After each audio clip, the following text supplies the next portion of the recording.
That's where it came from. And folks, I thought about that this past week, and I said, man, I'm going to come up with a new bracelet.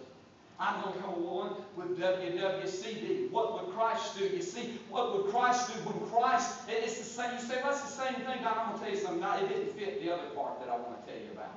You see, what would Christ do? The world would change drastically. That's also WWCD. The world would change drastically if the Christians, if the followers of Jesus Christ would simply do as Jesus did. The world would change.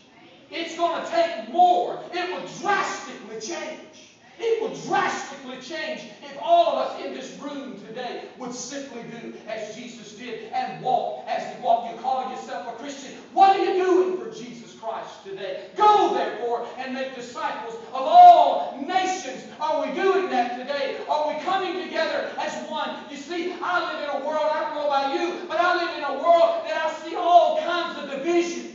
I see division in the church. I see division all around. I see division. I see denominations that are splitting up people. You see, we've become just this little tiny fragment, this tiny little pebble. You see, we ought to be a rock, and we can't stay together because of denominations, because of opinions, because of opinions, because of opinions, because we've all got them.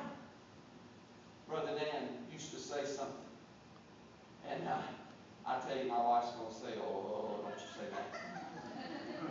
But he said, you know, opinions are like behinds. That's a nice word. We've all got them. And you see, because of all this man's opinion, I see the church doing things all the time that never was in the Word of God.